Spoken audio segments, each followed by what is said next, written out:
Capítulo 12. Juli Guerriero. ¿Cuál es tu primer recuerdo que tenés de vos y la música en general? Tengo como un par de recuerdos ahí que son como los más claves. El primero fue encontrar en lo de mi vieja arriba de un placar un bandoneón. Estaba, o sea, creo que era meterle un bandoneanazo. Estaba todo lleno de polvo. Pero me acuerdo que fue como lo primero que dije, qué viaje esto. O sea, no, en mi casa nunca hubo una guitarra. Como que mi vieja no escuchaba música, mi viejo tampoco. El padre de mi padre era músico, era tremendo pianista, pero como vivía en el interior no tenía mucho contacto y nunca lo vi tocar, por ejemplo. Entonces ese fue como mi primer recuerdo así de un instrumento y probar, ¿no? Sin saber nada, no tener ideas de notas, no sé. Y el segundo en realidad fue cuando conocí a Green Day, que es como mi banda así más de cabecera, que fue como la que embarcó todo el viaje, ¿no? Que los estaba viendo en un Live Aid, y cuando lo vi a Trecula, al baterista, dije, yo quiero estar acá. O sea, no quiero sentir lo mismo que siente este tipo. Y esos fueron como los dos recuerdos más clave que marcaron un poco lo que sería como empezar el camino a la música, tanto como consumidora, por decirlo de alguna manera, como baterista, ¿no? ¿Y a qué edad fue eso de ver a Green Day y sorprenderte con que te llegara ese viaje? Yo quiero hacer un disclaimer, y es que tengo 27 años. Sí, lo sabemos. Creo que hasta ahora vengo siendo la entrevistada más joven. No, pero lo quiero decir más que nada porque van a ver que hay un tema generacional que también es mi historia, ¿no? De cómo fui reconstruyendo algunas narrativas que otros vinieron a contar, ¿no? A través de libros, de historias de otros, ¿no? Esto fue, y yo tenía 10 años, 11. O sea, fue muy poquito. Y a los 13 fue que empecé a aprender bata. Con Pablo Gómez, el baterista de los Supersónicos. ¿Mirá? Sí, que estuvo muy salado. O sea, yendo un poco para atrás, en realidad, cuando veo ese show de Green Day, me enloquecí. Y obviamente lo que estaba más a la mano, estamos hablando de 2006, me parece que era el American Idiot, que había salido en el 2004. Y mi hermana me vio y me dijo, no, mijita. Y me llevó a donde vivía en ese entonces y me regaló su Duki y su Nimrod, ¿no? Entonces, claro, yo pasaba a escuchar un disco como el American Idiot, que a nivel de sonido, estética sonora, fue como, estaba un boom y no sé qué, a escuchar el Duki, que fue un disco grabado sin metro y muy clave en los 90, y después el Nimrod, y ahí fue como un viaje de... Yo venía, o sea, por eso vuelvo a decir, tenía 27, ¿no? O sea, tengo 27 en el sentido de... mis acercamientos a la música previamente de ver eso había sido ir a Piriápolis a comprarme los discos de 50 pesos, ¿no? Claro. De La Vela, de No Te Va a Gustar, de Hereford, de Trotsky. Trotsky había sido lo más punky que había escuchado yo en ese entonces y tampoco lo catalogaba como tal. Entonces cuando escuché Green Day fue una bomba. Entonces ahí empecé a escuchar todo lo que fue como la segunda ola del punk, entre la segunda y la tercera, norteamericano. Y después caí un poco en lo que era más tipo los Sex Pistols, The Damned, que ahí mi hermana me volvió a decir, bobo, tomá los Clash, y ahí me fue, sí, mi hermana me regaló todos los discos, ¿no? O sea, en mi casa, hasta ese entonces, creo que tenía cassette de María Elena Walsh, o sea, y no pidas más, ¿no? Tenía un huevito y ahí tenía los cassettes y después, bueno, a medida que me fueron regalando los discos, los iba poniendo en el huevito y ahí empecé a desarrollar un cuelgue con los discos, porque son un poco representativos de mi generación y a ir a abrir y leer los librillos, leer las letras, todo. Entonces, en realidad, esa fue como mi primer gran acercamiento, y así me volví punky, ¿no? Y generaste, o sea... En el momento vos me decís que eso lo escuchaste a los 10 años, es en edad escolar. Y generabas como veías para el costado y tenías y había amigos, amiguitas que... No, yo era, tenía un Discman, obviamente Walkman no llegué. Y yo me iba a la escuela y me iba en el recreo, me iba sola a escuchar Green Day. O sea, es más, me acuerdo de ese entonces que grababa hasta tenía el Ares, no me acuerdo si era el Ares o cómo carajo yo descargaba música, ¿no? Obviamente todo pirateado, y me hacía compilados y los llevaba a la escuela, ¿no? O sea, sí, fue un viaje, en realidad para mí la música al principio fue como ese gran descubrimiento, que fue gran momento de conexión, porque antes era escuchar música como de fondo, ¿no? Y ese fue como mi gran momento de conexión conmigo, o sea, fue una etapa muy solitaria. Que después eso, cuando yo empiezo a tocar, empieza a cambiar y yo empiezo a concebir la música y después el rock y un poco lo que yo creo que es rock, ¿no? De manera colectiva, pero en ese entonces era muy solitario. O sea, ya les digo, mi familia no se escuchaba mucha música. mi vieja escuchaba a Sabina, me parece, y yo no me sentía ni ahí, no me sentía representada, era como... Bueno, fue como mi gran rebeldía, ¿no? De alguna manera, como dentro de la familia, y una familia muy adulta, ¿no? Mi hermana tiene 12 años más, no tengo primos, nada, entonces también, y mis compañeritos estaban para otra, creo que para Britney Spears, me parece, y Airbag, que tipo, no es el Airbag que todos conocemos ahora, ¿no? Ese tipo, los primeros discos, que ellos eran unos niños también, o sea, fue como en donde encontré pertenencia, ¿no? Bien, ¿y a qué edad más o menos empezaste y miraste para el costado y sí había gente y empezaste como a generar como una comunidad o algo alrededor de la música que te haya sacado de esa soledad y empezar a compartir? Y bueno, eso fue más entrando en el liceo, o sea, el primer año el liceo fue terrible, fue muy solo también, o sea, ahí estaba mucho Green Day, mucho Son 41, mucho Offspring, mucho Sex Pistols, mucho Clash, mucho todo, mucho Damned, mucho Six Anti-Banshee, o sea, un montón de bandas. Estaba mi hermana también, mientras tanto me iba pasando Johnny Cash, Lou Reed, o sea, como mi hermana me quiso sacar de ese pozo, no pudo, pero trataba, el primer año fue como muy embarcado en eso. Y también me pasó ese primer año del liceo, que había como extrañamente una negación hacia la música nacional. Era como que todo lo que escuchaba era en inglés, no me sentía representada por nada de lo que había acá. Y tenía como algo que era como... Era como implícito, que era como, lo de acá no está bueno. Entonces era como una cosa de rebelde enojo, ¿no? Como bien de adolescencia. Estaba enojada con mis padres, estaba enojada con lo que estaba pasando acá en Uruguay. Y fue en ese más o menos ese segundo año de liceo que bueno, empecé como a juntarme con unos emos atrás del Montevideo Shopping. Era terrible. Yo estoy segura que, qué terrible, pobres mis padres. Y ahí empecé a escuchar lo que obviamente empecé a juntarme con otros pares y ahí empecé a descubrir más lo que era la escena de punk de acá, ¿no? O sea, yo a la escena de punk de acá no llego... O sea, fueron años después que empecé a escuchar Traidores, Cero, Los Estómagos, los curtí muchísimo. De hecho, mi primer banda fue una banda de covers a Los Estómagos, Traidores. Pero en ese entonces fue como un poco la escena de punk que había acá, que era una escena que estuvo mucho en lo que fue Decibelios y lo que fue después C4 y todo eso, ¿no? Que fue bastante particular, porque pasó de todo ahí. Ahí fue que empecé como a entender un poco que no estaba tan sola y empecé a conocer, de hecho tengo amigos hasta el día de hoy de toda esa escena, pero esa escena fue muy particular. Primero que nada porque yo en el punk en realidad empecé como a encontrar de alguna manera, yo antes miraba documentales y cosas y no sé qué, y veía como mucho más representación femenina. Y dije, en este lugar se puede, no veía lo mismo en otras cosas. Y en ese entonces obviamente mi vieja me había llevado ahora a la vela, al cilindro y a no sé qué. Y había ido a ver al cuarteto y no sé qué. Pero no encontraba, como no lograba conectarme del todo. Y cuando pasó eso fue como bastante interesante y dije, y ahí empecé a ver pibas tocando y todo. Y fue como un viaje porque empecé a descubrir un poco lo que se estaba generando en esa escena, que estaba buenísimo, gente vendiendo discos, bandas de pibes y pibas tocando re chicos, y eso me voló la cabeza. O sea, lo que a mí me voló la cabeza fue empezar como a descubrir estas escenas, ¿no? O sea, que se generaban en estos espacios de Montevideo. O sea, en ese entonces yo era menor y me hacían entrar por la ventana, porque yo era el lugar donde yo quería estar, ¿no? Y bueno, ahora hablaste mucho del punk, y una pregunta que te quiero hacer a vos es ¿qué significa el rock? ¿Qué es el rock para vos?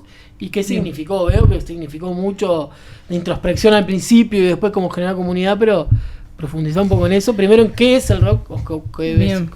¿Cómo lo definís? El punk rock es como el hijo rebelde del rock, ¿no? Que es como el que se quiere alejar y que dice, estoy en contra de que te pongas cuero hasta que estoy en contra de todo, ¿no? Entonces al principio era como una especie de enojo, así como, yo no me represento con el rock. De hecho, yo, o sea, no tengo muy poco conocimiento, ¿no? Sí, curtí sí, Led Zeppelin y un montón de cosas, pero como que nunca llegué, los Beatles, obviamente, pero hay una cosa como de rock que nunca tuve, ¿no? Entonces, como que para mí el punk lo que representaba en ese entonces era como las ganas de hacer cosas con pares, el hecho de no ir con la corriente, ¿no? O sea, y tener una identidad propia, que en ese entonces es lo que encontré en esa escena. De hecho, mucho antes de ponerme a estudiar gestión cultural y o sea, fui manager de una banda por muchos años, entonces navegué un poco esas aguas, trabajé en un sello discográfico independiente y tal. Entonces yo ahí encontraba como, qué salado, loco, esto es una música ruidosa, fácil de tocar,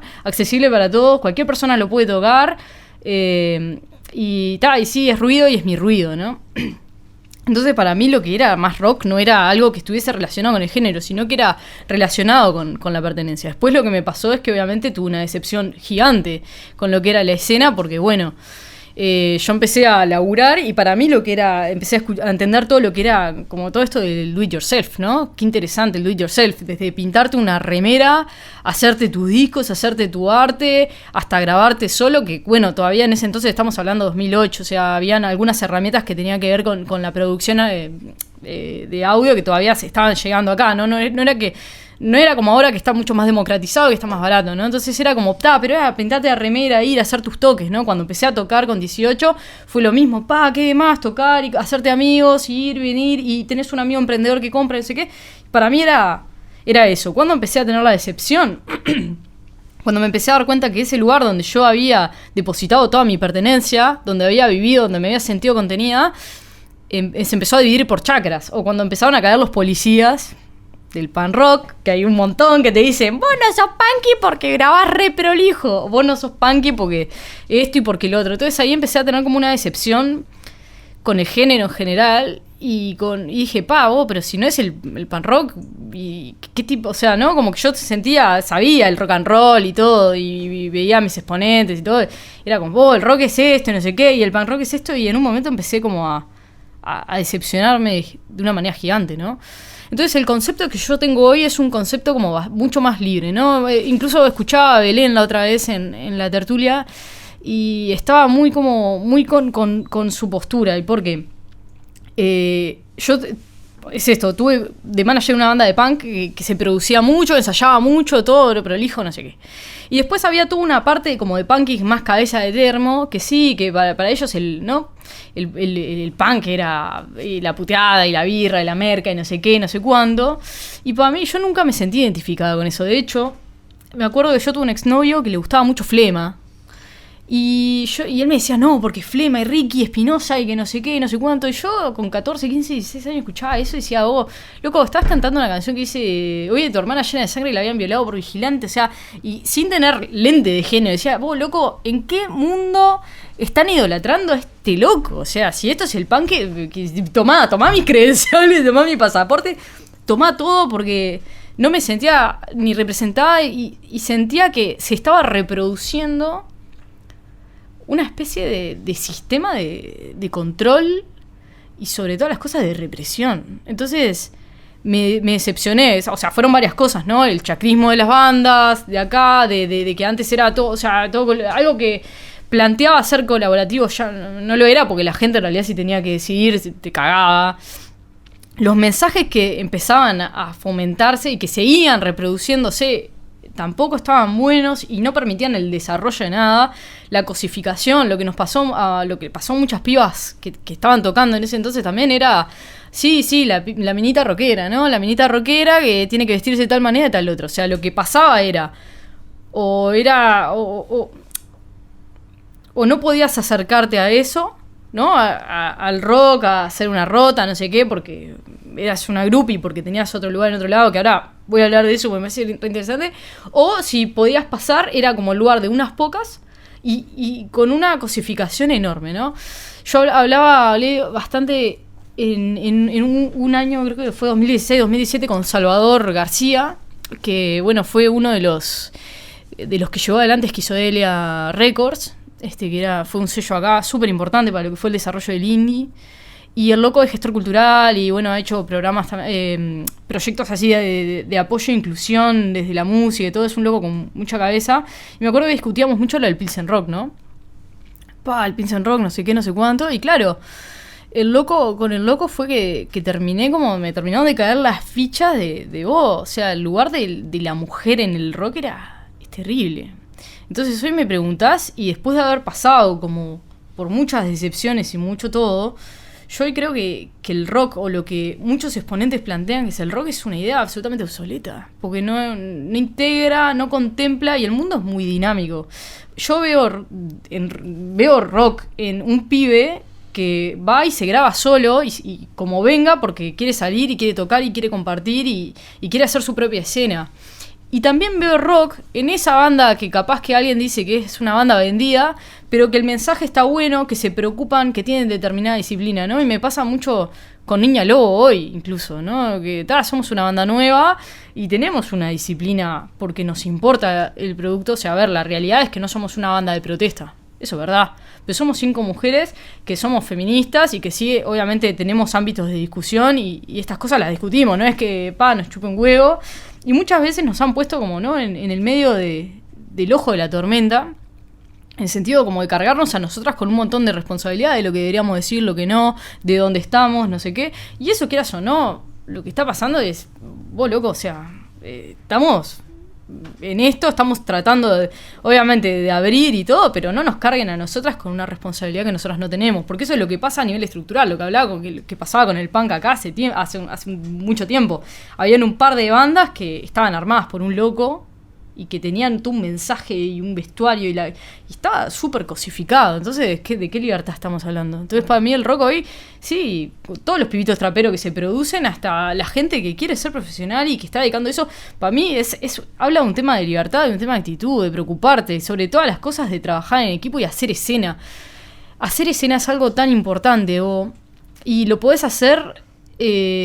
lo puede hacer hasta Trotsky, que Trotsky capaz que te hace trastiendas, no sé qué, pero también te hacía Blues Live, porque los locos tenían esa cabeza de decir, tienen esa cabeza de decir, loco, necesitamos cercanía con el público, necesitamos invitar bandas nuevas y ser también un propio soporte, ¿no? Yo qué sé, para mí puede ser una banda que hable de muchísima protesta, pero si te juntás para tocar 2 veces al año para hacerte la moneda, es lo mismo que para mí que vayas a trabajar a un banco o trabajar a un privado, lo que sea, 8 horas al día y te sientes ahí porque no te estás cuestionando nada, no estás renovando nada, no estás innovando nada, no estás generando dinamismo en lo que estás haciendo y estás viviendo de manera automática sin estar consciente de la riqueza que puede tener un ecosistema, ¿no? Y una escena. Entonces, la verdad que mi definición de rock y escena es un poco... Hay un tema muy filosófico ahí, pero te diría que para mí el rock es la escena, el rock es el conjunto. Y también la escena yo aprendí con el tiempo, porque en un momento me puse en este rol de manager, organizar toques y todo, y me acuerdo que hay una anécdota muy graciosa que la banda con la que yo laburaba, llamaba Panzer, habíamos hecho, no sé, una fecha, un 17, me acuerdo que había coincidido con el primer Montevideo Rock de la vuelta en el 2017. Y me llamaron 2 bandas diferentes de punk también que me vinieron a bardear y dije, porque ustedes pusieron la fecha acá y nosotros pusimos y no vino nadie, no sé qué, y era tipo, loco, o sea, no me vengas a bardear a mí, que tipo, ¿qué tengo? O sea, si me vas a venir a bardear a mí, necesitaría que también vos hicieras una reflexión de por qué vos no avisaste que ibas a hacer esa fecha. ¿Por qué no avisaste que estabas organizando? ¿Por qué no se dialoga? Sí, capaz que nosotros tenemos un problema, pero vos también. O sea, entonces... me agarré tal calentura que fue tipo, loco, yo que tengo que trabajar por una escena general o la escena son mis amigos. ¿Sabes qué? Tipo, hoy por hoy me tiro a que la escena son mis amigos. Yo no voy a trabajar hoy, no voy a dedicarle horas a hacer un show o un festival con gente que no me cabe o que no le caben los valores con los que laburo, ¿no? O sea, porque al final de cuentas está así. La escena la haremos con mis amigos y estaremos abiertos a que otros y otras vengan. Pero por algo se empieza, y se empieza porque hay algo en común, hay un proyecto en común, hay una visión en común, hay un propósito en común. Pues al final de cuentas se te cuelgan todos y es un problema. O sea, tipo, si vos pretendés que yo labure para vos, digo, tampoco funciona así, ¿no? O sea, entonces, como que sí estoy un poco quemada con leche, pero para mí el rock es hacer escena. Y es algo que a pesar de los enojos y las decepciones y todo, me parece que no hay que perder. Y hay que transmitirlo mucho a las generaciones nuevas. Bien, ahora...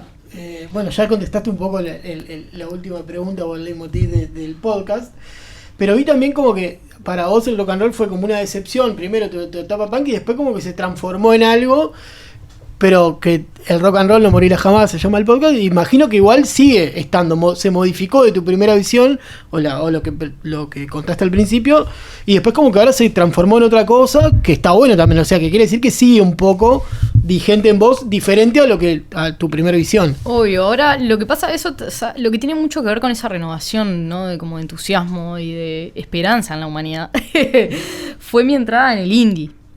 En ese entonces, o sea, 2017, todavía se hacía el Pitch and Convention y Salvador, que era este referente de Esquizoidel y todo, era uno de los que más promovía, y se daba algo que era muy interesante, que era que las bandas que tocaban, o sea, había un montón de bandas, ¿no?, que tocaban, y eran 2 días de festival o 3. Entonces lo que hacían era, cuando tocaban algunos, los otros lo que hacían era vender birra, vender remeras, vender merch, trasladar equipos, hacer sonido, todo. Y a mí me pareció tan interesante eso, porque era como, loco, ¿qué más? Porque todas se ayudan entre todas, y se genera algo que está buenísimo, y hay como toda una curaduría y tal. Y después empecé a ver qué pasaba en el indie a nivel regional, ¿no? Y eso también coincide un poco con cuando se conforma Nialó, ¿no? Que quieras o no, es como la escena en la cual nos sentimos más parte.